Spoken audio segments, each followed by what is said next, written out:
Houston, we have a problem.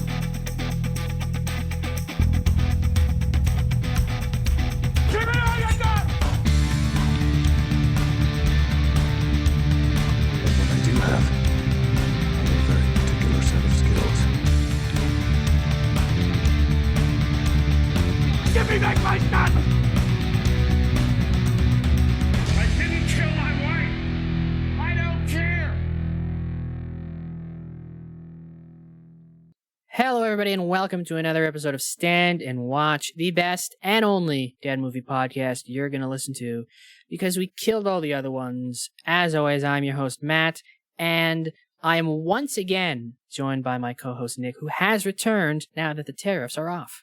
Yeah, I'm back for now, until a mysterious white van disappears me for undisclosed reasons.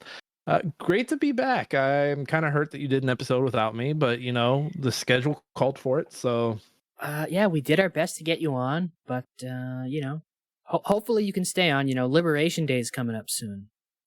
I think things will just be easier once you guys are the 51st state. We'll be able to just...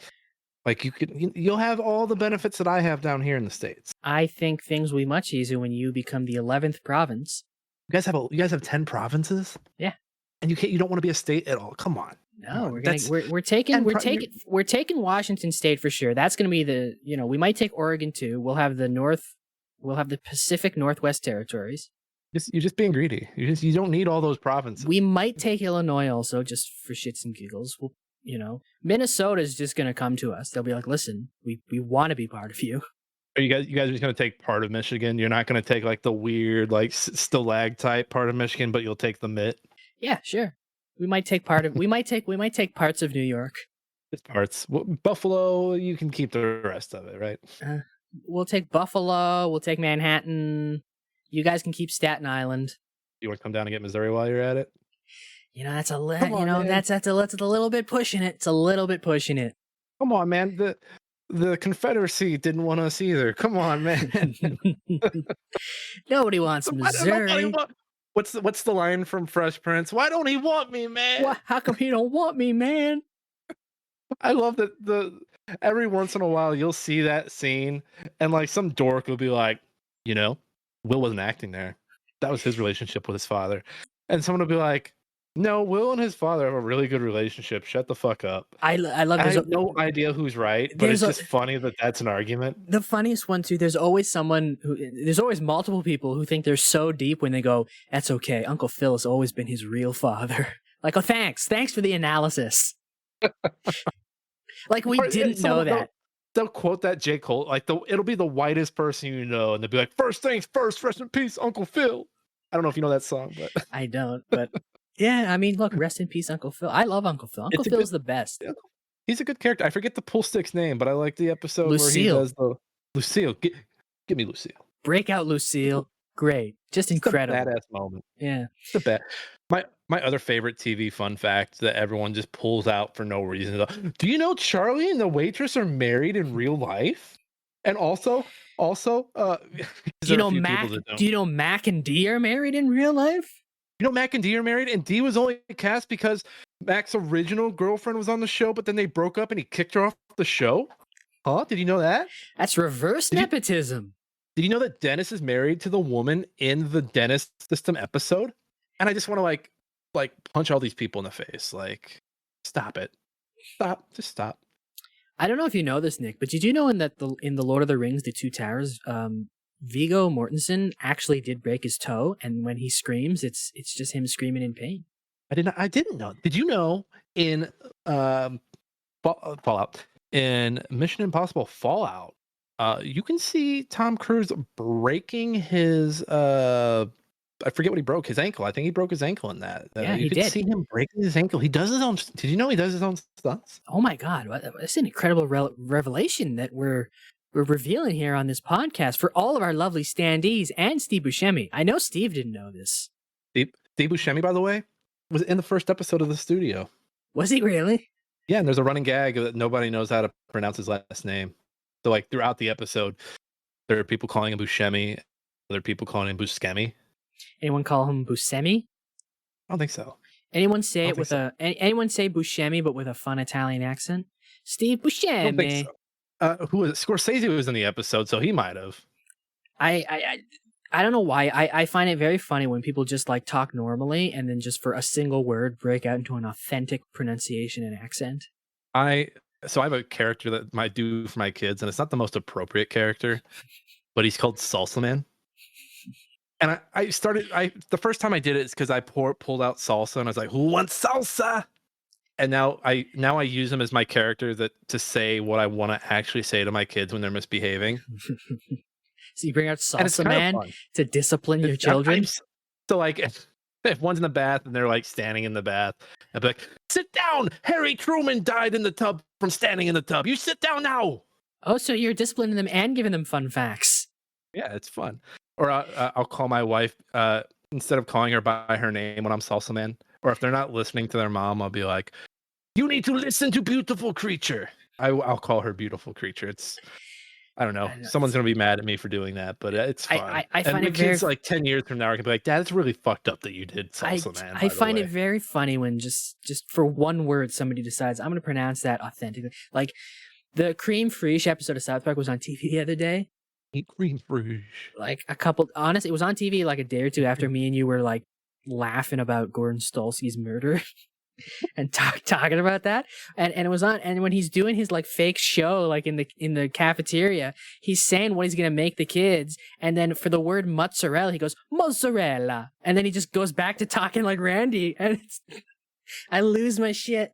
That's a very underrated episode. I think that was a season finale, if I remember correctly. I don't know, but I remember great. the kid being like, "That was just okay." And now when I watched that one as an adult, I'm like, "No, this is like a top 10. I've always loved that episode. Cream Fraiche, cafeteria Fraiche. Here's your cab fare. Oh, you know what else I love? I love it when people get equalized. I do love it when things are equal, balanced as they should be. Yeah. Do you think old Robert here from the Equalizer and Thanos would get along? No. No. I think Thanos would be equalized. Thanos comes up to Robert, it's like, "Equal, just like you like, my friend." I think strongly if they had met, we wouldn't have needed the Avengers. We just You think? He'd lure Thanos into a hardware store and go to town. He would trap him in the barbed wire noose and just stand there as he chokes on his blood. Yeah. Okay. There'd be no end game. It would just end right there. Paul Rudd is like spreading Thanos' cheeks when he realizes that he's just dangling. He's like, "Oh, I don't have to do this now. I don't have to do the thing everybody wanted me to do." Equalizer, I need you to distract Kang. Okay. It just kills him. I got you.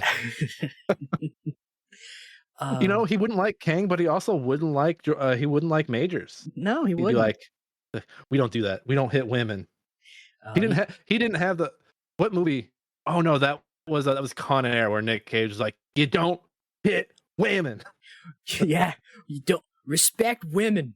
Oh, Nick Cage. Con Air. No, we can't talk. We can't go on a Con Air tailspin here. It can't happen. No. We got to talk about a good movie. Let me read. There's a lot of paragraphs here about the Equalizer. I didn't know it needed this many paragraphs. I'm just going to read the first two. Yeah, read the important paragraphs. I'm going to read the first two. The Equalizer is a 2014 American vigilante action thriller film directed by Antoine Fuqua and written by Richard Wank. Love that name. It is based on the 1980s TV series of the same title and the first of 3 films starring Denzel Washington.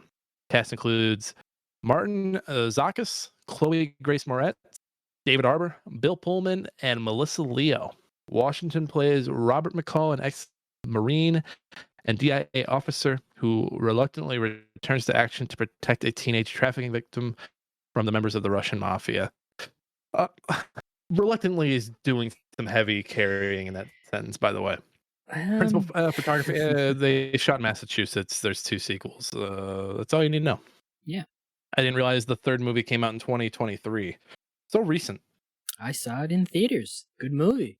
Oh man, when was this one? This was 2014. Okay, so they all got a little healthy gap. So we're about 5 years away from the next one. 5 or 4 years away from the next one if they do another one.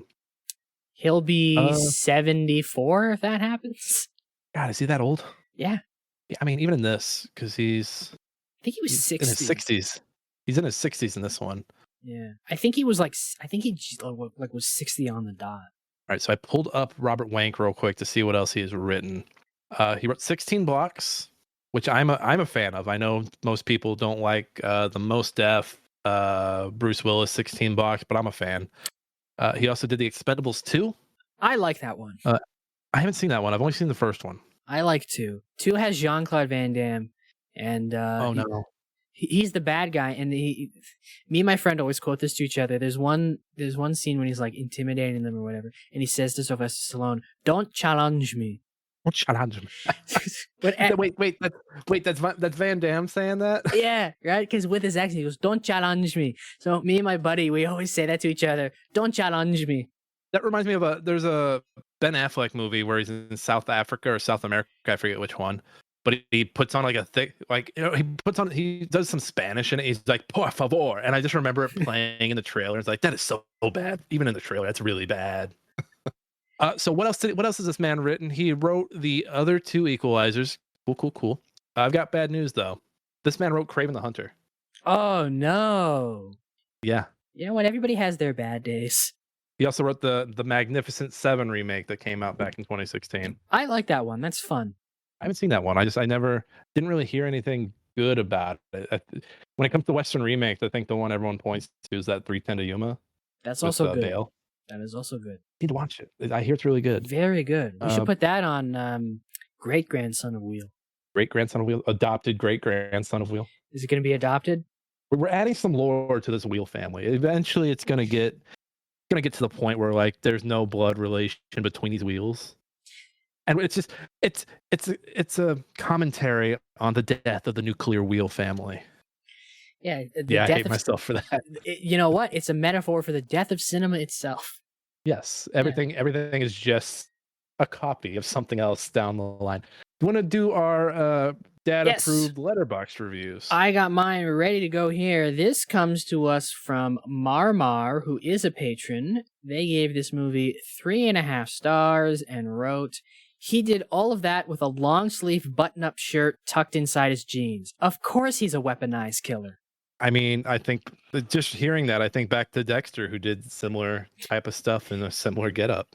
I've got mine from Fran Hopfner, who's a patron, Miss Moneybags over here. She gave it 3 stars and said, "I love when the Equalizer takes Boston public transportation." And I picked that one because I remember my transformation to dad I knew it was complete when I bought a book about the Boston subway or the Boston trains. He took a bus in this movie. He took a bus to the final battle. Yeah, I love public transportation. I'm a big fan of public transportation and the history of it. It's fascinating. Go to your museums, folks. Go to your travel museums, your transportation museum. Just do it. According to Ludacris in the film Crash, buses have big windows due to racism. We need to watch Crash. No. I've watched it once, and I'm never watching it again. Just we eventually need to get to atrocious movie. We eventually need to get to Crash. I've only ever, and everything I know about that movie is osmosis, either from someone posting a scene on Reddit or Twitter, or someone being like, "That movie, yeah, Ludacris says windows are bad." Sandra Bullock is a racist lady who decides to not be racist after her Spanish housekeeper calls the ambulance after she falls down the stairs. Is that why she let Michael Orr live with her in the blind spot? Was that like her redemption arc? Like, I'm gonna save you because I used to be a racist. That's literally her plotline in the movie. She's racist, and then her housekeeper calls the ambulance when she falls down the stairs, and she's like, "Oh, you helped me. I'm not racist anymore." Look, I'm no pro, but it takes a little more to stop being racist. I'm not a pro racist, but listen. The whole message of Crash is that racism is only due to people. Racism could be solved if we were all just nicer to each other. There's no other causes for racism. There's no other systematic underlying causes. Did it also have the? No, I'm not gonna go there. Nope, not touching that. Nope. It's like if it's like a 3rd grade PSA, but they made a Hollywood movie. They took like someone's like 3rd grade essay about how to end racism. And like, we're gonna turn this into a movie. Yeah, and it won the Oscar. You can just picture the speech, like the third grader up there in front of the other third graders. I think we can end racism if we all just be nice. Yeah, I believe be if nice. we all just got along, racism would cease to exist. Thank you. Some Hollywood producer in the back. How much do we have to pay this kid? Nothing. He's underage. Excellent. Get working. Don't tell it. Hey, get our best ghostwriter on this. Keep it under tab. What are our award season odds? Well, the only other movie is that gay one. Perfect. We got it locked in the bag. Perfect. The Academy still hates the gays. We're in. We're in. We get the Oscar. We get the Oscar, and they get their runner-up prize of some sparkling water. I need to rewatch. It's been a while since I watched Brokeback Mountain. I think it was probably like, when did that come out? 2003? 2005. 4 or 5. Wow, it's been 20 years. So yeah, I watched it the year it came out. So I was like 12. Way too young to probably be watching that movie, but I watched it. We should talk about the Equalizer. We should. That's what people came here for. No, and I feel like people get it wrong. They're like, oh, they're not talking about the Equalizer. They must have hated it. No, I love the Equalizer, but I was I was tariffed away last year, which sounds like a terrible, or last week, which tariffed away sounds like a knockoff Ghibli movie. Well, that's going around. Yeah. Oh no, not to get distracted, but every time I see one, I'm like, oh god, I just want to shoot everyone who's, even like the bloggers or like the journalists that are like posting it and using like one of those images for their picture. Yeah, stop it. I get that you're doing it for clarity to be like, this is what it is. Yeah, no. Stop. Just stop. Miyazaki should be legally allowed to behead these people. It's so morbid because he was very active speaking out against the use of AI art, and then fucking OpenAI goes and fucking like does that. His exact words were, "This is the antithesis of life itself." Beautiful, yeah, beautifully put. And I hope he takes Sam Altman to court and fucking stuffs his dweeby ass in a locker. Yeah. I can't stand that fucking man. I think many of the world's problems are due to people not getting stuffed in lockers. So, maybe the anti-bullying movement was wrong. And I'm still on Twitter, but I'm like one day away from just like adding Elon and like doing the guillotine gif that everybody does. Because I don't care. It's like you literally are a net negative. They mean to me. I'm the richest man in the world. Nobody likes me. Shut the fuck up. There has never been a bigger loser. Like there genuinely has never been a bigger loser in history, and that includes a man who was president who died in a bathtub because he was too fat. That Taft? He got stuck in the bathtub. Okay, so maybe when I tell my kids that Harry S. Truman died in the bathtub, it's Taft, because I think Harry S. Truman died on the toilet. Potentially. But yeah, like he's the big, like there's never been a bigger loser. He needs to be equalized. I don't want to have the episode kicked off of YouTube, so I'm not going to say exactly what I want him to do. But I look forward to your funeral. I look forward to your funeral. Listen, I'm just going to quote Bill Burr, who said that they should be shot like rabid dogs. Yeah. And that's not me. You can get away with that because you're quoting somebody else. I didn't say that. Bill Burr said that. I think on national television. He also there's Equalizer. Hang on, to get to our positivity sandwich with the negative. What do you got? I see your finger. What do you got? I was just gonna say that Bill Burr described Elon's face as laminated. It is. It is. And you know what's sad? Like I'm surprised no one's done that before. He was the first one. He's like, I'm sick of his laminated face. Again, we'll get to the Equalizer, but now I want to talk about Bill Burr because he's like set himself up as a modern day. What's his name? The dead one. Carlin. Yeah, he set himself up as a modern day Carlin, and he hasn't done anything different. He just has a backbone. No, he hasn't changed himself. He's just decided I hate these people also, and I'm going to talk about it. Yeah, good for him. I love him. I'm a big fan. I'm a fan. Yeah, big fucking fan. I'm just so sick of everything. Fucking, we need the Equalizer to come through and fucking do some math equations. Yeah, you know what? Listen.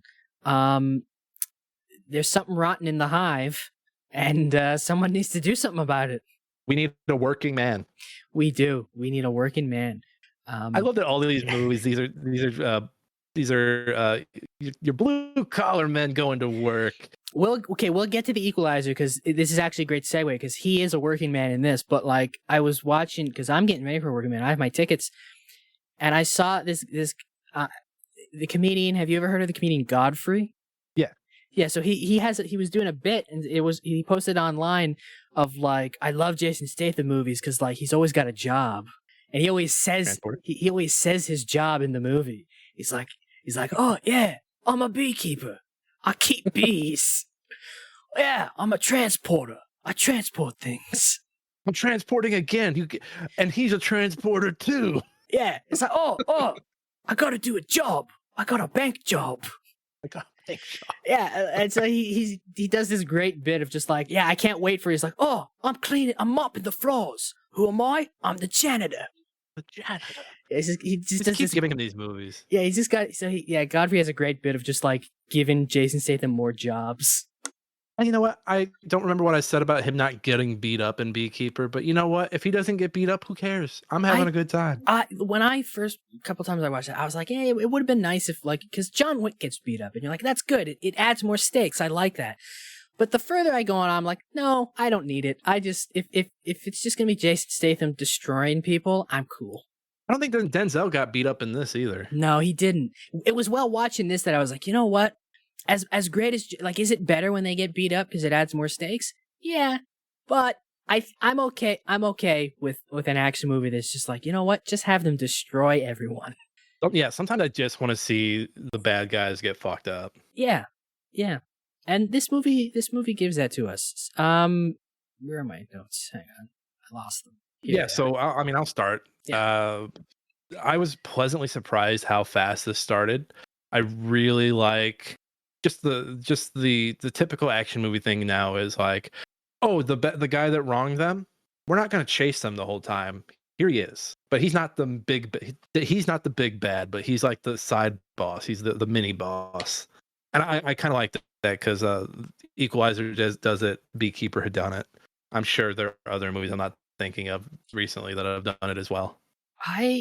I love that he has I know we were just talking about. I love how he has like a real job in this. He's like the manager of a hardware store, like a Home Depot type hardware store. He keeps going to work throughout all of this. It seems like he doesn't have to because he's he has. I would imagine he's well off from his job. He's totally doing it because his wife has died, and he's like, I need to do something. But like, I love it. Like this guy has like a lot of these movies.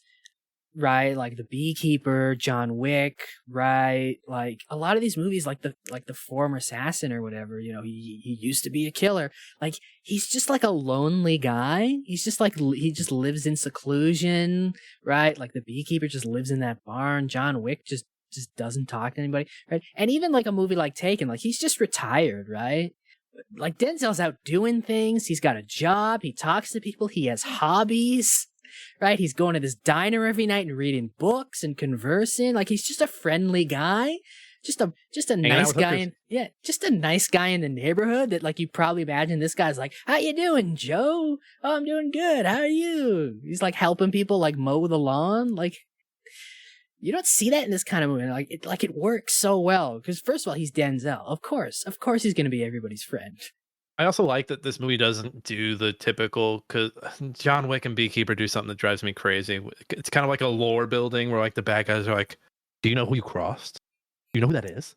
We are so fucked. You should leave." Like they're not deathly afraid. Like the bad guy, the big bad, and I do Denzel feel equal here. Yeah, feel equal in this for a long time. Yeah, I mean, I do like that in John Wick especially, but like it is nice in this that. The bad guys are just like, who is this guy? Like they don't know. They're just like, well, we can take him. He's just a dude, and they just keep getting. He's an unknown. Yeah, he's an unknown, and they just like continue like, well, we'll handle it. It's fine. Like as soon as they find out who he is, they're like, great, we'll handle it. It's fine, and then they just keep getting one upped. And yeah, I like that in the first John Wick as well. But I think like once you get past that first movie, you're just like, okay, we get it. You're all fucking shitting your pants. Why are we still chasing this man? I do though like it in The Beekeeper when he says to the team of special forces, compared to him, you're all pussies. Forgot about that. Oh, we should do another Beekeeper episode. Just make it an annual thing where we rewatch Beekeeper. We host our own our own conference. Beekeeper Con. Oh my god, we can do that'll be our first Patreon reward. Is we'll do a commentary of the Beekeeper. Oh, that'd be fun. That would be fun. Yeah. Yeah. I also really like Chloe in this. Chloe Grace Moretz. She is good. I wish she was in it more, but I'll get into that later. Yeah, she's only in it for like 20 minutes because she gets the shit beaten out of her and then she disappears. Yeah. But a really good face actor. I'd put her towards like the further right. I don't know. She's just a really good. Like she's one of those child actors that like didn't burn out. She's still like active doing. I think she's on Broadway right now, so it's probably why she's not in too many movies. She just had a show on Amazon too, didn't she? I don't know if I think so. I don't know if I got. I don't know. Everyone's got a show on Amazon right now, and they all kind of stink. I do too. I like how like their relationship because she's like a hooker, and I'm pretty sure she's like a teenager too. Mm-hmm. So it would have been like that relationship between them very easily could have just been like very Drake-esque, very moral. Yeah. It could have been that easily could have slipped into morally dubious and like what is he doing, but it doesn't because obviously like Denzel isn't like I just wrote here is Denzel the coolest man who's ever lived because there's a strong case that he is. Well, he's into her hobby. He's not like you're a hooker. Yeah, you're a hooker. Again, like it could have been so easy for that to be like, well, why is he talking to a hooker? And their conversation, like even if they weren't talking about anything, like it could have been like, well, he shouldn't really, but like just the way they play off each other, like it's a very clear. He's just a friendly guy in the diner at 1 a.m. Even in those early parts, it doesn't feel like he's trying to save her. Like I feel like a lot of movies are like they set their good guy up to be like, I'm just trying to save you from this life, girl. Like you don't gotta. You ain't got to turn that red light on tonight. You don't have to do. No, he was just having conversation with her. She's bought a mixer because she wants to be a singer, and he's taking interest in that, and not like just like you keep work like just. Like positive influence, positive like affirmation, words of affirmation. He's like the friendly old guy in the neighborhood who's like just talking to like some young kid who needs life advice. Right. And while they eat their shitty diner food at 2 a.m. Listen, the best food you're ever gonna get is a greasy meal from a 24-hour diner. You're making me hungry. I like the exchange right before things take a turn where they're talking about Denzel's wife and Chloe is like. She said, "I see the look in your eye. You have that lost widow guy. He has lost widow guy eyes," which I like was like it was funny in the moment, but it was also like, "Oh no, that's a really good line." She's like, he doesn't even say that she's dead. Like she just can be like, "I see it in your eyes." And she goes, "There's no ring on your finger," and he goes, "Yeah." She's like, "It used to be." He's like, "I used to be married." She goes, "Did she break your heart, or did you break her heart?" And he goes, "She broke mine." Yep. And then she goes, I see a lot of widowed guys. It's the look in your eyes. Fucking good. I wanted more of that because it's a really good exchange between the two of them. And I think it's either before or after that. He's reading books, and it's after, and he's like, "Yeah, she was doing this thing. She's gonna read 100 books." And she was like, and Chloe's like, "What'd she get to? 97?" And he's like, "So I thought I'd take it up for her and read 100 books." And he's at 91. And part of me, like during that scene, was like, I kind of want to see these other movies, see if he gets to 100. I kind of want to see if he gets to 100. I don't remember if the book thing persists. I had one more early thing. The opening scene, he is eating lunch with one of his employees who's trying to lose weight so he can be a security guard. And the way this employee is talking about the sandwich and everything that's on the sandwich. Have you seen Hawaii Five-0, the remake? No, I haven't. There's a Subway scene. There's a scene where Subway has obviously paid for this episode. And so there's a character sitting there as one of the cops is investigating something. And the character is like, I got this from Subway. This sandwich has got this, and this on it. I eat it every day. And it's a bigger guy. And it's just like, oh. And so when this started and he's talking about his sandwich, for a minute, I was like, wait a minute. Am I watching Hawaii Five-0? I do like how the villain, like the main villain guy, is essentially him. Mm-hmm. That does tie into something I have about the Downs, but like I do like how like he's very clearly like just above all of his goons.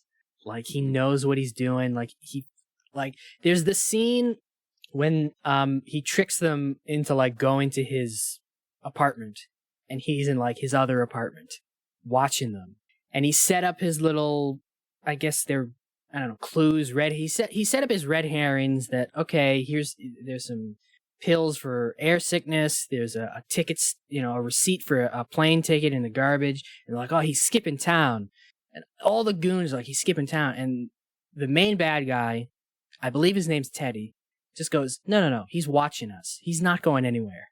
Like he just knows, like in a way that Denzel would also just know.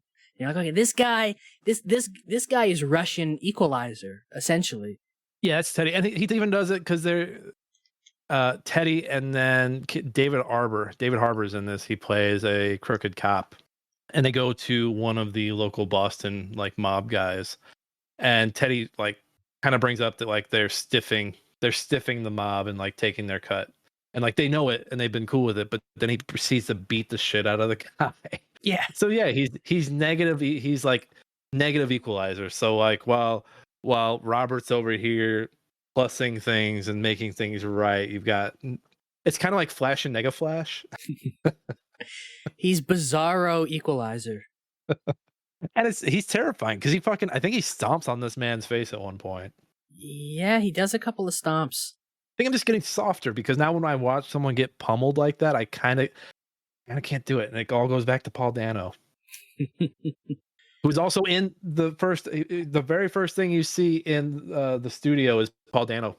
Really? Does he get beat up? Yeah. You know what? I need to rewatch it. He's doing like a monologue. I don't remember if he gets the shit kicked out of him though. He's dying though. He is dying, so he probably got the shit kicked out of him. Anyway, I guess the main up that we both have in this, I'm assuming we both have this, is just how cool Denzel is. Denzel's really cool. He's terrifying. He's just fucking. He's smooth. Like it doesn't seem like at any point of this movie he's like overwhelmed or out of his element. No. He's just like, all right. And everything he does, it's so diabolical. The first scene, like when he's going to like try and free Chloe Grace Moretz, he's gonna pay for her freedom for $9,800. It's like I want to buy her. I want to buy her. Good price.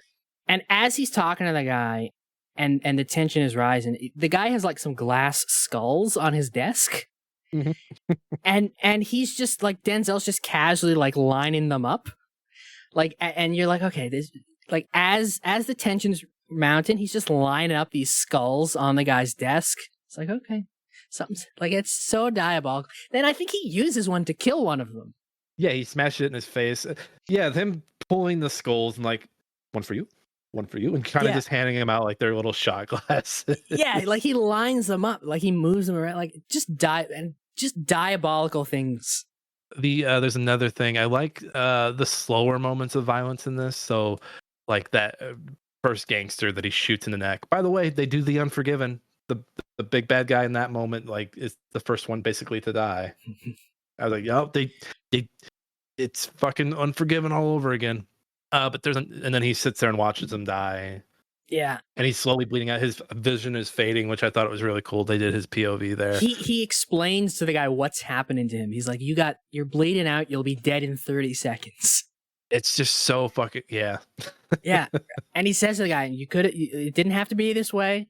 This is what's going to happen.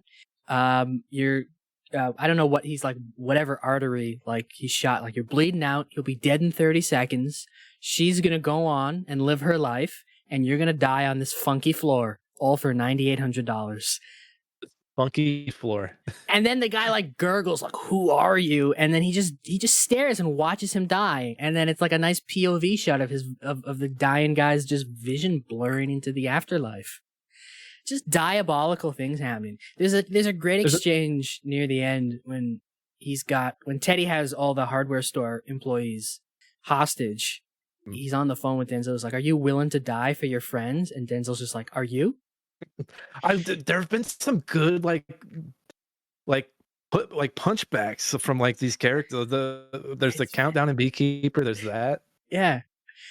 It's so good. And then there's another slow, violent moment where Teddy chokes out Mandy. And instead of it just like he's sitting there, he's comforting her, he's getting information out of her. And you're almost convinced, like, hey, she might get out of this, she might be okay. And then immediately you're wrong.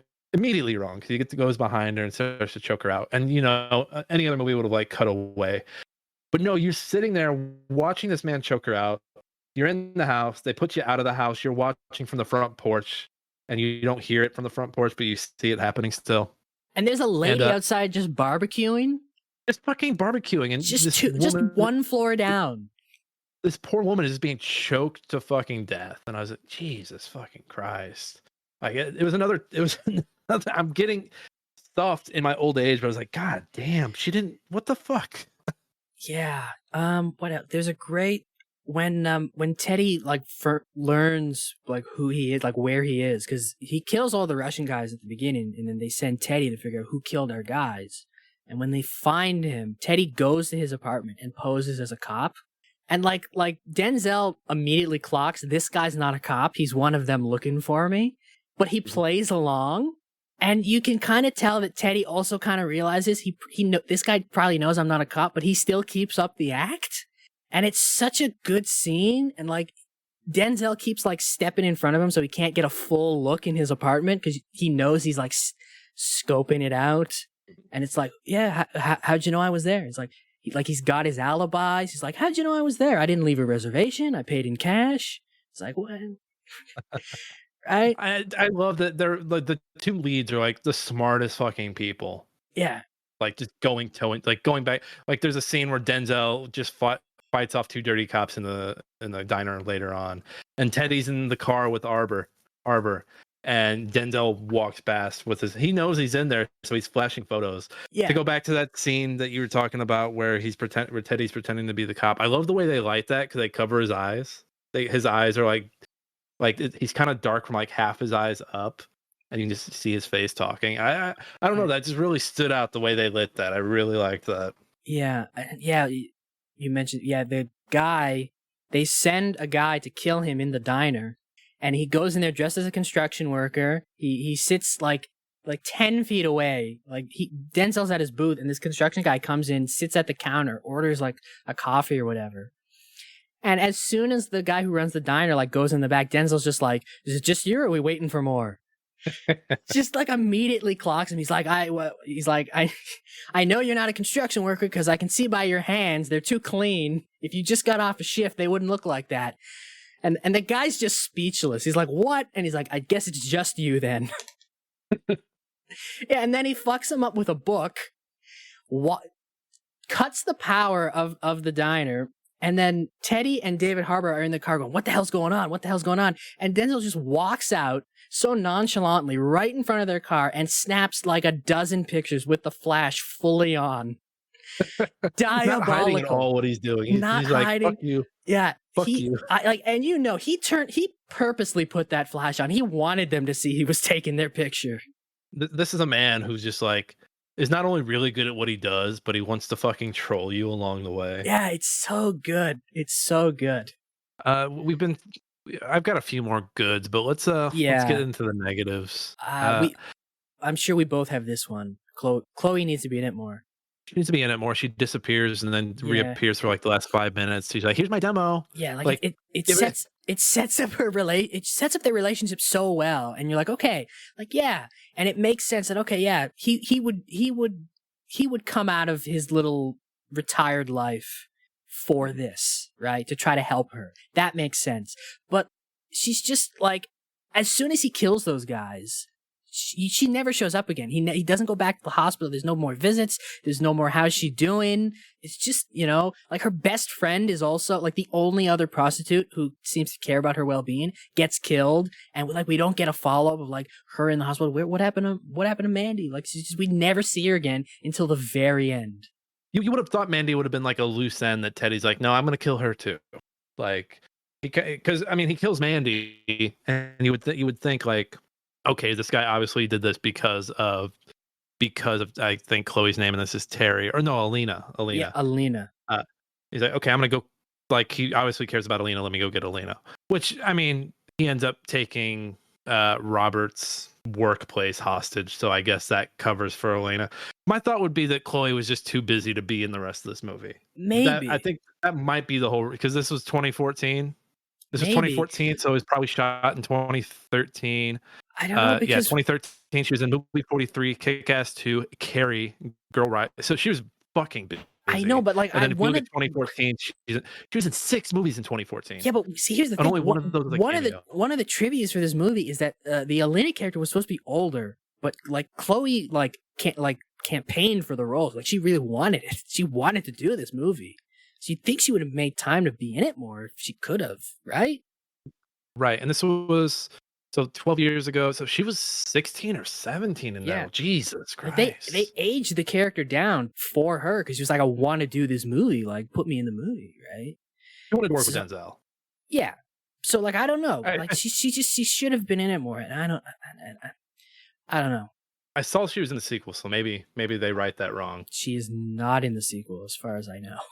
Did fucking Google lie again? Google always like you can't trust Google. I don't remember her being Fucking in the Google, sequel. man. Yeah, she's not in the sequel. Yeah, because I'm on her wiki right now. Nope, Yeah. not there. Fucking Google. Google fucking lied again. Yeah. What else do you have for downs? I think all these scenes with the forget what they're called, the DIA colleagues. I don't think you need that. I think it slows down the movie too much. Yeah. Because they're kind of like, are you sure you want to do, like, they're trying to talk him down a little bit. Yeah. I don't know what, because he's already clearly, because like she says to her husband, to Bill Pullman, like he didn't, he came to us for permission or whatever. But like he's already started, right? He's already started getting back into killing people. So I don't know why it's there. Like they try to justify it by he goes there to get intel on Teddy, but like he could have figured that out, right? He could have gotten that. You don't need that. You're already taking the man's photo out in the open. Get rid of that and add another scene with Chloe, right? There you go. Right. Well, and I don't know if it was like also because they know about his wife, and I don't know if that was like an attempt to like make him more human. But also, I'm like, no, that's what the hardware store, the hardware store and his coworkers humanize him. Like, you don't need. Like you could take that out, add another scene with Chloe, or add more of the hardware. Because this is another one of my downs. I think, like we know the security guard, like he gets a subplot, and there's kind of a subplot with the girl who gets her ring stolen in the holdup. I liked that. I really did like that. I did feel like they could have done one more coworker, one more. Because there's like a handful of those coworkers that are taken hostage, and I'm like, okay, I care about the security guard. I kind of care about the ring lady. I don't know who the fuck all these other people are. Give me, and like if you add in one or two more threads with these hardware store employees, I think that climax hits a little better, and it's a good climax. And then maybe kill one of them. Yeah, maybe. Just to and again, we were talking earlier that we're okay with like the good guy like not getting beat up and like those stakes not being there, but if you're gonna do that, like give me the stakes in another way. That's why I like bring Chloe back, have him like be like, oh yeah, one more thing, I've got Chloe, and then shoot her in the head or something, like, not to be morbid about it, but like if your good guy's not gonna get the shit kicked out of him, you have to raise the stakes by putting others' lives in danger. Yeah, like the beekeeper just does it off the bat. So the lady kills herself. Mm-hmm. Exactly. Right? Like there has to be like a major consequence, and that would have been it. Like one of those coworkers losing their life. And you could have. And I just think, like if we knew a little bit more about more than two of these hardware store employees, would have been better. And like he kills Mandy, and like she's friends with Chloe's character, but like it's not the she has no significance to Denzel. That's just in that moment, that's for us to be like, oh, Teddy has there's no return for Teddy. Like Teddy is unredeemable. Like he just killed that poor woman in broad daylight in her home, who was basically crying for her life. Yeah, gave him everything he wanted. Yeah. And because Denzel sees her, like he finds out that she's dead, so he's not like going around like, oh, Mandy, who? Huh? Yeah, Huh? He sees that body, so I guess maybe he gets a little bit of the like, fuck, I should have checked on the girl's friend, but hey, Ernie, I just needed some kind of stake raiser, like shoot the security guard guy. So I did like him supporting him after a while in the final showdown. Yeah. Yeah, and I like that, and it works because we know him, right? And it's like, but I'm like, who are these other people? I don't know. But it's also not necessary. He doesn't need to be there supporting because Denzel is untouchable. It's true. I mean, Like, he's there. He gets the hard-working employees out while Denzel is killing all the guys. So Right. he's useful in a way. Do you have any more downs? I have one more slight nitpicky thing. You go ahead. I want to see if I have the same one. I like Teddy. I think he's a good You like villain. Teddy? No, I like as a villain. As a villain, I like. You know what? When he choked that woman to death, I like I like was him. like, is this my hero? Is this my hero? I like him in the movie as a villain, as a character. He's a good villain. We said he's Bizarro Equalizer. I think my one complaint with him is that, we see him beat up the Irish guy after like a pot shot. We see him choke a prostitute. What we never really see is like his actual like fighting skills. Mm. I never see anything that makes me think he will be a match for Denzel. I see enough to know, okay, he's like Bizarro Denzel, but I never get like a preview of his actual combat capabilities. So by the time it's him and Denzel, I'm like, well, what's he really gonna do? Like, I don't know. Probably nothing. Because he's not getting a cheap shot in on Denzel like that Irish guy, and he's not choking him from behind like the prostitute. And I haven't seen anything. I know they tell us he was like KGB or Spetsnaz or something. So obviously, like, his skills are there, and we know he's Bizarro Equalizer. It would have been nice to get a scene where he like shows us that he's Bizarro Equalizer, where we can be like, oh fuck, like shit's gonna go down. Well, I think mine's kind of related. I think they misused David Harbour in this. He's just kind of there. He's just kind of there for a lot of it. He ends up getting beaten up by Denzel and then turned in, if I'm remembering correctly. Yes. Denzel forces him to turn himself in. Because I almost feel like, he Harbour and Teddy at one point, I feel like they could have fought, and that would have been like the moment we know. It's mentioned at a certain point that Teddy is clearing house of like the incompetent, like corrupt cops or whatever, and like they show us a picture of like two dead cops in a car or whatever. That presumably those are the two cops that Denzel bullies into giving the money back because they were. We're obviously to presume that Teddy did that, but just show us, right? Show us him killing them. Because that'll be a tough fight. That'll be a tough, because we saw Denzel handle them pretty well. Like, basically show us the same exchange with Teddy. Yeah. But like have them go back to Teddy and be like, hey, this guy didn't let us have the money. And then Teddy's like, okay. Yeah. Because they tell us that he's clearing house. They show us the dead bodies afterwards. We're meant to infer Teddy obviously killed them. Show us him killing them. Show us them trying to fight back. Show us him killing 4 cops single-handedly, the way Denzel killed all the gangbangers. Mm-hmm. Did you, speaking of Teddy, you've watched Dexter, right? I have not. Teddy so season 7 of Dexter, there is a Russian mobster that comes to town after Dexter kills one of his men. And Teddy was reminding me very much of the, like, if you ever watch Dexter and you get to season 7 and just think of the Equalizer and you'll be like, yeah, I can see it. I can see it. Probably one of the better things in the later parts of Dexter. Is season 7 the one after the original ended?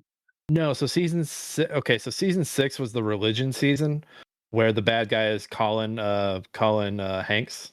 Colin Hanks is a bad guy?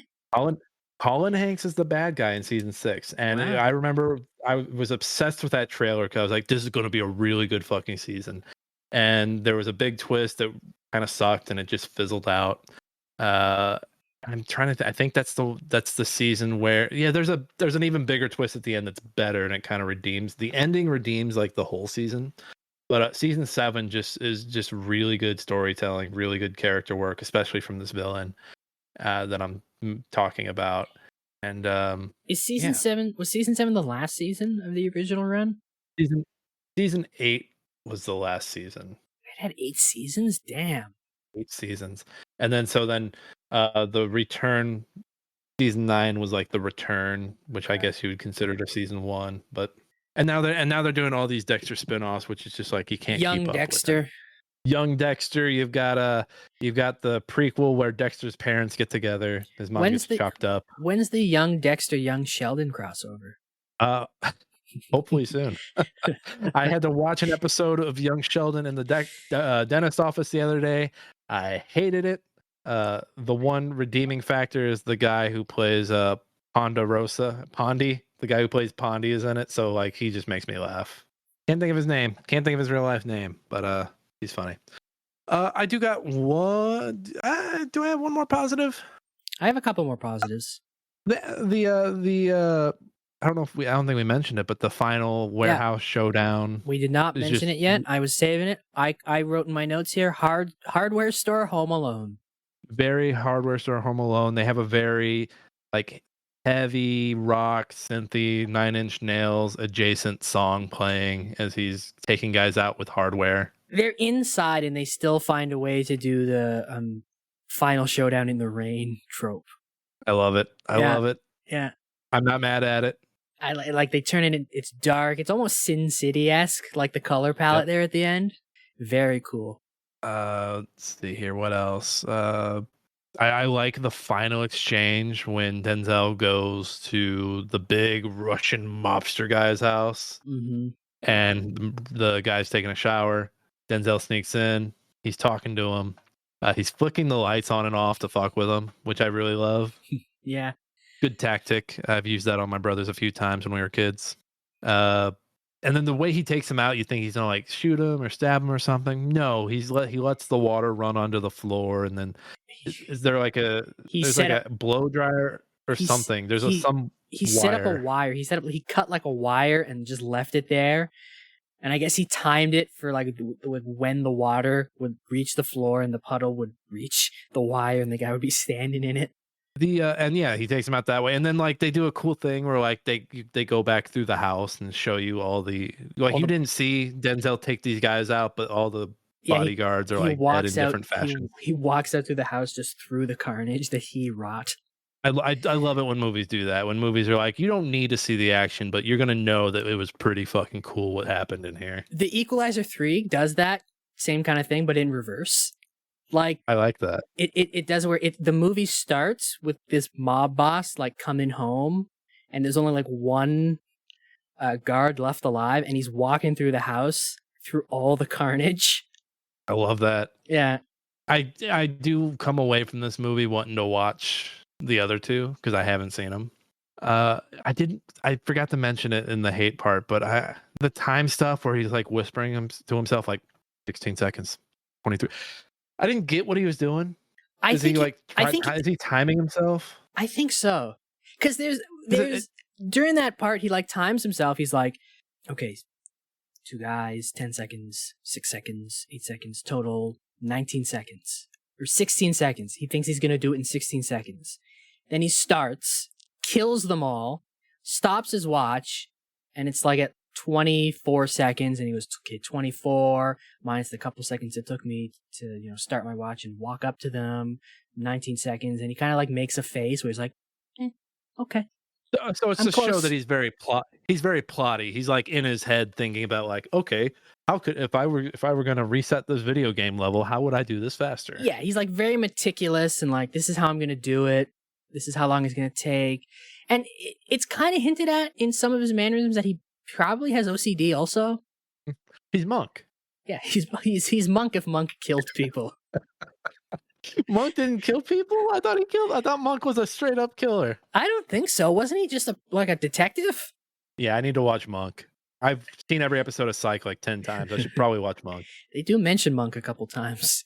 Still waiting for the crossover. I like his little sit down with Teddy in the restaurant, and I like how he just strolls up too, because like Teddy's talking to like his underling, and they're talking about how Denzel kind of just disappeared, like we don't know where he is, and then the guy gets up and leaves, and then Denzel immediately just walks up to the table and sits down.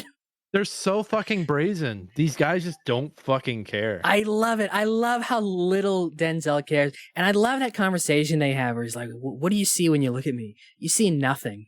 Because there's nothing in there. And then Denzel turns it around on him by the end of it. He's like, he's like, you asked me what I see when I look at you. Well, let me ask you this. What do you see when you look at me? And then he just leaves. It's just one of those things where it's like, I know you are, but what am I? Yeah. Just two men who are like, I'm the best. No, I'm the best. Yeah? Fucking prove it. I also really like one of the last scenes he's on. Is he on Craigslist? He's on Craigslist. Some sort of ad that he put out to help people. He's on Craigslist. He puts out an ad. He's like, do you need help? I can help you. I can I can equal things out for the fact that he's on Craigslist. Like, to go back to you, like being worried about him, propositioning a young hooker. Like, this man's also on Craigslist, so maybe he is trolloping around. Well, I mean, maybe he's the one on Craigslist selling a service. Maybe he is a John. It's a good movie. I like it. There were just a few things. I ended up. Yeah. I gave it a 3. I would give it a 3. This is one of those. It's not perfect, but like it's a good action movie. I gave it a 3.5. I think the whole series is a solid, just straight 3.5. Honestly, and now sometimes I don't know if I want to watch it. Sometimes that's all you need is a nice 3.5 movie. One other thing I like, a little thing, I like that hold up, like when the guy holds up the store. And Yep. I like that scene because first of all, I like the guy. You couldn't get a more Boston hold up. Like, give me. Denzel's like, okay, everybody calm. Just here's the money, right? He's cooperating, and the little gangbanger's like, give me that ring on your fingers. Like, no, this is my grandmother's ring, please. Like, I don't give a fuck your mother. Give me the ring. Fuck your mother. Yeah, in the most Boston accent. I just love. Fuck your mother. I love that right after that, nonchalantly, Denzel goes and grabs a random hammer from the aisle. Well, first he goes out, like he follows him into the parking lot. You're like, okay, he's gonna fuck him up in the parking lot, and then he doesn't. The guy gets in his car. Denzel sees there's kids in the parking lot. He doesn't. You see him. He kind of like clocks the plate, walks back in, kind of gestures, it's okay, and then walks into the aisle, gets a sledgehammer, right? And then the very next scene, it just cuts. He's talking to the girl. Her ring is in the cash register, and then we just see Denzel wiping down the sledgehammer and putting it back on the shelf. I love that. Am I misremembering? Did he put it back? He not only put it back on the shelf, didn't he put it like back? Like, was it the second one, and then he put a different one in front of it? I think he just straight up put it in the front. Okay, maybe that was me overthinking it, but like, no, you know what I would have done, Denzel? I would have. Yeah, just casually, and I love it. Like, because you kind of want to see him fuck this guy up. But at the same time, I love to just imagine. I love to just imagine what did he do to this man with this sledgehammer. They do a very good job of like making Denzel's character seem very capable, very fast, and you're just like, fuck, shit, goddamn. And it frames him like from the perspective of these bad guys. He is Jason Voorhees.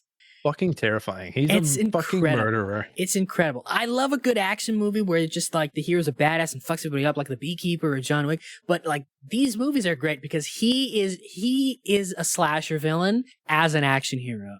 It's magnificent. Didn't you say one of these kind of set that up? Yes, the third one. The third one straight up plays it like that. Do I need to see the second one to see the third one? No. The second one's pretty good still. Pedro Pascal's in it. Is he the back? Oh no, Pedro, no. Pedro, no. It's good. But if you wanted to, so I recommend seeing 2. But if you wanted to just skip right to 3, you conceivably could. But you shouldn't. We don't really need to have the dad movie discussion, do we? This is 100% a dad movie. This is 100% dad movie. The minute when the dad sees Denzel, they're sitting down. Denzel has done nothing wrong. It's I feel it does seem like any Denzel movie is at the very least an 80% dad movie, like minimum, right? I mean, first of all, the man has such a large filmography that it can't be sustained on one Wikipedia page. It can't be done. No. It can't be done. Screen and stage. Yeah, the man doesn't miss. No, he really doesn't. He's one of those even the most middle of the road thing, he makes it just the best thing you're gonna watch. Like, I'm looking at each of these and I'm just like, yeah, this is a really good movie. Like, even Two Guns was just so, but it's pretty fucking good. He carries Wahlberg in that, I think, literally and figuratively. Safe House, he carries Reynolds. Reynolds, fucking Reynolds. I forgot about Pelham 123. Oh fuck, that movie's so good. You know what? That was on TV the other day. Guess what channel? What channel? TNT. They fucking got the well, FX got the movies, but so does TNT. Oh, I forgot that was Tony Scott. Travolta is the bad. Oh god, that's Yeah. I might need to watch some Pelham. Deja Vu is okay. Inside Man's really good. Oh god, I love Inside Man. That's a great band. That's one of my favorite bank robbery movies. so good. Yeah. I can't believe that movie's almost 20. Oh my god, that movie's almost 20 years Listen, old. Denzel, it's immediate 80% dad movie, but just the way it's a retired action hero comes out of retirement, that bumps you up 10%. Just the most badass man, that bumps you up to this might be over 100% if we really sit down and do the math. Yeah, and I'm looking at this, and I think Denzel might be one of the greats. Oh, for sure. I think you can put top 5. I think there's you could put him on Mount Rushmore of like actors, and I don't think many people would try to debate you. Yeah, because even his bad movies are fine. Yeah, he makes bad movies good. Because I can't. I've never seen Unstoppable, so I can't commit to if it's good or bad. But Unstoppable's fucking great. Flight, I loved Flight. I loved The Book of Eli. I've never seen The Great Debaters. Like something like John Q. Right? Imagine John Q is a good movie. I like John Q. Imagine without Denzel, it's probably not good. Probably just a middling movie that maybe we talk about once or twice. Yeah. Oh, I forgot about American Gangster. Oh, great movie. Yeah. I think you easily put him on Mount Rushmore. I've never seen Training Day, by the way. Really? I've never seen it, and that's like the one everyone fucking knows. I've never seen it from beginning to end, but I've seen all parts of it on TV. I mean, his run, just looking at his run from like 99 to 2009, Bone Collector, The Hurricane, Remember the Titans. You could probably Training start. Day. You could probably start before 99, conceivably. You think? I haven't really seen Crimson Tide. I haven't seen a lot of his 90s movies. I need to correct that. I'm looking up his filmography. Where can you start? You could conceivably start at Ricochet. Up at 91? Yeah. 91. Yeah, you could. Ricochet to Malcolm X, The Pelican Brief. Was he nominated for Malcolm X? He was. Philadelphia, Crimson Tide, Devil in a Blue Dress. Yeah, you could start at 90. I mean, if you want to, honestly, you could start at Glory. I think The Bone Collector is probably one of my favorite mystery crime thrillers. Up there. God. It's definitely up there. I think he's top 4. I mean, I don't know. Who else would be on Mount Rushmore with him? Pacino?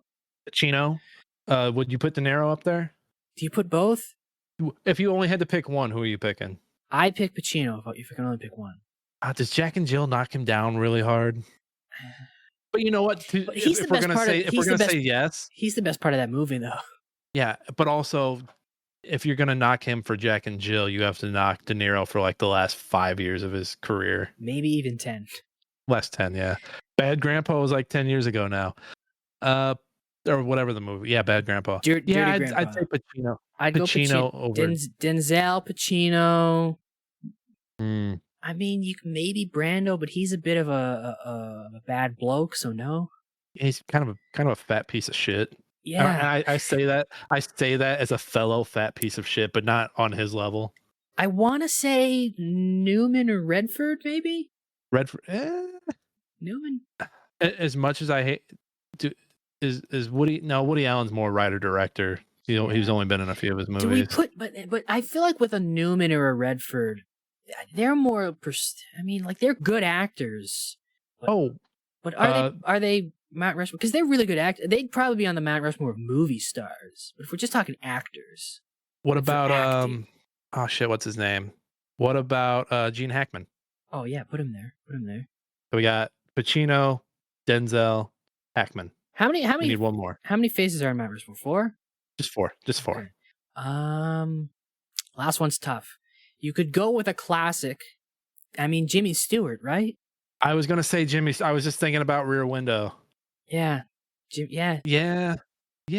I mean, if you're good. Wait. I mean, you. Nicholson. Oh. Yeah. I feel like you got to have some representation there for like the golden era. You do. Which you really would do. it would have to be either Stewart or Grant, right? I say Stewart. I feel like more people know Stewart. Yeah, I mean, we could put Nicholson over Hackman, but I don't want to. Are we putting any ladies on this? Well, this is just actors. I think This is just actors. I think ladies would be a different Mount Rushmore. I use actors as a unisex. Thank you. I mean, if you want to do ladies, then we got to take someone Would it be off. Sandra? Would it be Sandra? Would it be white savior Sandra? Oh wait, what about Clooney? No, I mean he's really good, but I don't. He's beautiful. I don't know about Rushmore. Yeah, I got Stewart. It's got to be Stewart. Just put Stewart on there. It's got to be old Jimmy Stewart. You want the moon? I'll get you the moon.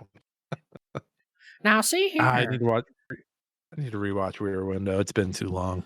Now, hey. No. Okay, no. Put your vagina away. There's a murder going on. I know. Come on. No, get your tits out of my face. I think he's doing something over there. The fat guy. He's very obviously murdered a woman. No, the fat guy. The fat guy across the street. He's doing something suspicious. No. Put your clothes back on, Grace Kelly. Oh God, I want to watch this movie right now. Stop it. Oh, it's such a good. I watched it not too long ago. I made my sister generally doesn't like older movies, so I was like, I'm gonna make you watch one of these older movies one day to piss you off. So we watched Rear Window. She didn't like it. She's wrong.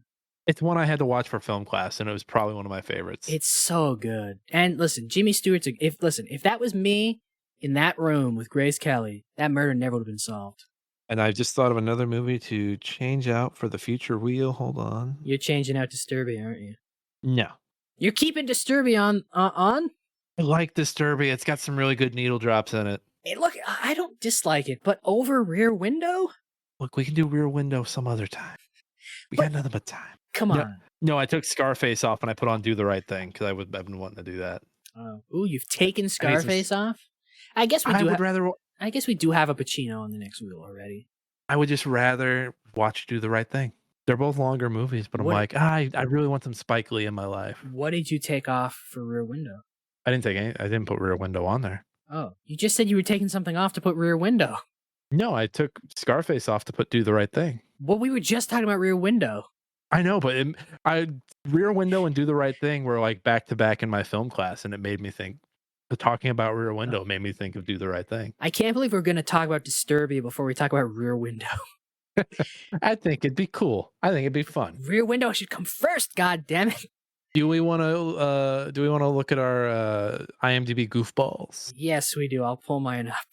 So this is the part of the show where we go over to IMDb, and there are some people that hop on the internet and they'll watch a movie and they'll be like, you know what, I need to complain about something from the movie that didn't quite work for me, and so that's why we're not mad at them. We're just disappointed because they're fucking idiots. They're the negative Nancys of the week, and I got mine right here. And this fucking nerds, man.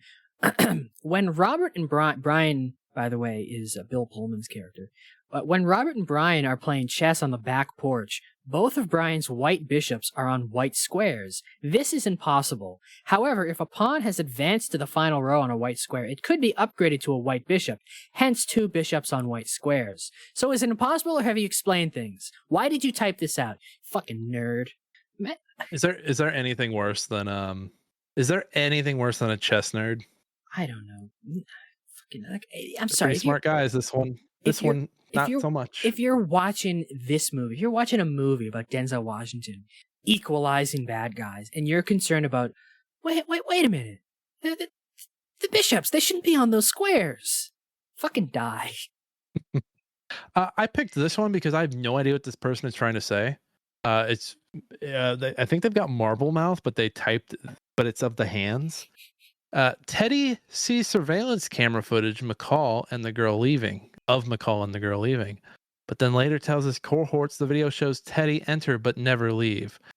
This person got their names mixed up and just they started to complain about something and just completely forgot who and what they were talking about. And I'm adding a downvote. God. Oh, you So not only terrible did they get on and waste their time by typing this up, they but waste they're fucking wrong. they wasted everybody's time. All of these They didn't goofs, have a plan. all of these goofs are a waste of time. They didn't have a plan. Oh God, fucking moron. You know what I like though? I like dad jokes. I do like dad jokes. We have some. I do.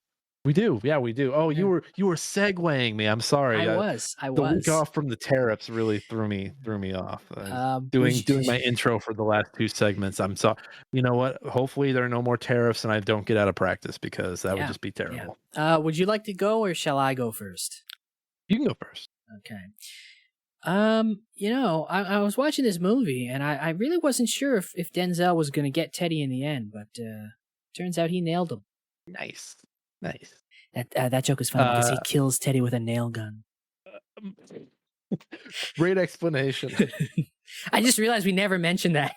Yeah, we could have. The joke only works if you know that. Mine's pretty simple. I'll probably have to explain it after the fact though. But all things equal, pretty good movie. See, that joke's funny because I said equal and the name of the movie's The Equalizer. Yeah. You get it? You know what? Two pretty okay at best jokes, which, that's pretty equal. We've equalized each other's jokes. We're equal. Everything's equal. Yeah. Everything's we're never mind. I was gonna say something really negative about. You're struggling with this hat that you're wearing here. It doesn't fit my head, but I want to wear it. Well, I feel like my name's Chris when I wear this hat. I feel like a Christopher. Christopher Bandicoot. A Christopher Bandicoot. One day the people will be able to pay for the privilege to see you messing around with your hat. One day, not today though. Yeah. It's the hair, and it's the hair and the big ass head. It's not good. Oh hey, we just got confirmation. I'm reading this live.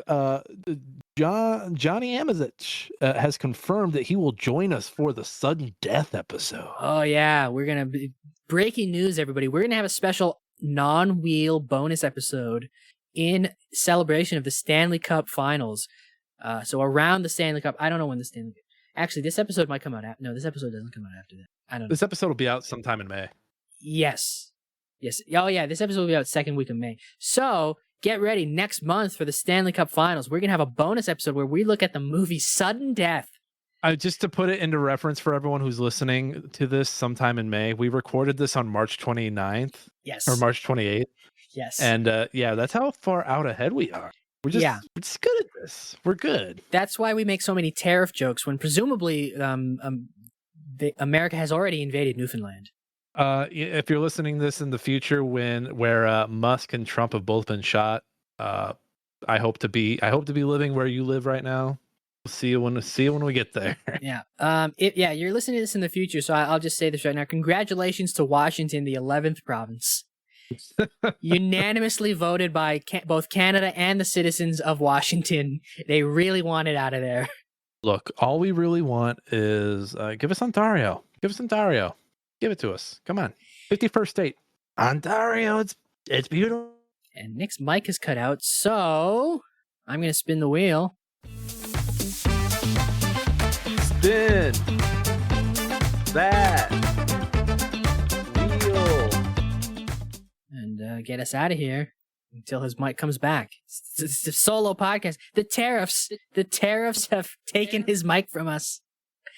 Yeah, spin that wheel.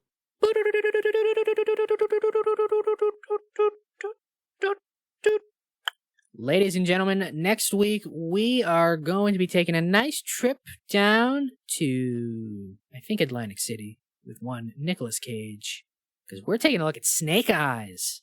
I've never seen this movie. I'm excited. I've also never seen this movie, and I'm kind of scared because this is from the time frame of Nicolas Cage's career where who knows? Who knows what you're gonna get? Nick Cage, one of our greatest living actors. Would he go on the Mount Rushmore? I don't know if I'd put him over anybody of the people we put on. Yeah, the people we put on are really good. Let's see. In the States, Snake Eyes is streaming on MGM Plus, which no one has, and Paramount Plus. And in Canada, Snake Eyes is streaming nowhere, but you can rent it for $5. Oh, sweet. You can probably also get it at your local You guys have libraries up there? We do. Until Are we they any become, we have them until we become the 51st state, in which they'll all be defunded. Well, yeah, we're gonna burn those books. Come on. Can't have that literature up there. No, come on. I'll get. You know what? Our pal Johnny's got some literature that I can get him to recommend for you. Yeah, we'll talk about his literature when we talk about sudden death. Sudden death. We have to work it out where we say it at the same time Sudden. during that episode. Are we gonna all watch that like separately and then record the way we normally do, or are we gonna watch that together? We should watch it together. We should. We should watch it. We can like be recording during that time, but not use that, but have that if we wanted to use it, and then go just straight into the episode. Straight into it. Yeah, like would maybe need a minute to pull like some reviews and stuff and some goofs, or we could just do reviews and goofs live. Yeah, we could. That's fun. Yeah, we could try to think of dad jokes live. And since we know that one's coming, we can just market the shit out of it on Blue Sky, the everything app. That's their new motto. Blue Sky, their marketing guy is lazy. Ladies and gentlemen, you can follow us at Stand and Watch on Blue Sky, the everything app, and that's it. That's the only social media we're on. You can follow me and Nick separately, but I'm not going to tell you where. You're going to have to find that information on your own. It's pretty easy if you're willing to do the work. There's a link tree. If you find the link tree, you've got all the treasures you'll ever need. Yeah, you'll have the link to our episodes on all your apps. You'll have the link to our social media. And most importantly, you'll have the link to where you can buy Sudden Death. It's there. Been there for months. It's been there. It's been there for months at this point. I think I did that on while we were recording. I kept that in the episode, so you can go back and listen, figure out when we put it on there. But it's there, and it's never leaving. If you're listening to this and you like it, like what we're talking about, we both write for Hard Drive. Go read our stuff over there. I can't tell you what's up there right now because we're in the past and you're in the future. Yeah. So you go and you tell us what you just read. Probably something funny. If you do like this, you should give us a review. I'm not going to tell you. I'm not going to tell you what to rate us because that would be presumptuous. But you should really give us a review. But most importantly, you should tell people. Tell your friends. Tell your family. Tell someone with a large following to retweet us. For some reason. For some reason, and if this wasn't Smashing Game Time, my gaming podcast that's on hiatus right now, my brother's had a baby, but there was a show that I was on where I was telling people to give us 1 star. I don't remember what show it was because I didn't give a shit at any point, and maybe it was an early episode of this. It might have been, or maybe it was Get Good. It might have been Get Good. It was Get Good. I think it was Get Good. It might have been Get Good because I've never cared. I never fucking cared. Yeah. I don't care what you rate us. Give us an honest review, but give us a review because it does genuinely boost us. It are in the algorithm, right? So if you hate this, go ahead and give us a 1-star review. But just give us a review so they know that people are listening at least. You know what? If you give us 1 star, I also want you to write. I want you to write your review as if it's an IMDb goof and tell us what we did wrong, so that we can make fun of it. My dad listens to the show, and he comes to me every week and bugs me that we say the word "like" too much. Does your dad like me? I just said it like again, but is your dad like, this guy's good? Or is he like, who the fuck is this Yankee? I don't know. But the other week he came up to me and he started doing. He's like so you guys say like somebody like time and he started saying like after every other word for a whole day to me in conversation to prove a point. I'm like, shut the fuck up. I don't think it's that. Yeah, maybe in an earlier episode. No, he was listening to our prospect episode. It was like, you guys have said 97 times in 2 minutes. Tell Daddy we had a guest that episode, first of all. So, we're a little on edge. We're a little on edge when the guests come in because we want to make a good impression. And that was a special guest too, because he's got the best podcast voice in the game. Exactly. So you get a little nervous. He's a real life Casey Miller. I'm Casey Miller. My name is Casey Miller, and I'm trying out for the morning announcements. The morning announcements. Now I'm gonna be worried. Now I'm gonna really make sure I don't say like. And I don't take his feedback to heart. I don't care. Matt's dad, I'm putting you on watch. He's not a stand and watch. I'm putting you on a stand and watch. Standies, stand at guard. Oh no, I'm turning into Trump. Stand at guard. Be ready for the call. Like is a magnificent word. It's a wonderful word. One of the best words, even. Many people are saying that it's their favorite word, even, and they love it when we say it. Like is better than We love the word like, don't we, folks? We love it. You love it, don't you? I'm pointing now. I'm pointing to the crowd. I know you do. We love it, folks. Yes, we do. Some people Nobody say... can see us, and he's pointing. He's pointing. Nobody can see us, and he's putting emphasis into his pointing. Oh, a couple weeks ago, you waved. You waved goodbye. I waved goodbye. Oh, you know what? We're getting delirious. It's just late. Everybody, this has been another episode of Stand and Watch, and whatever you do, don't tell your mother.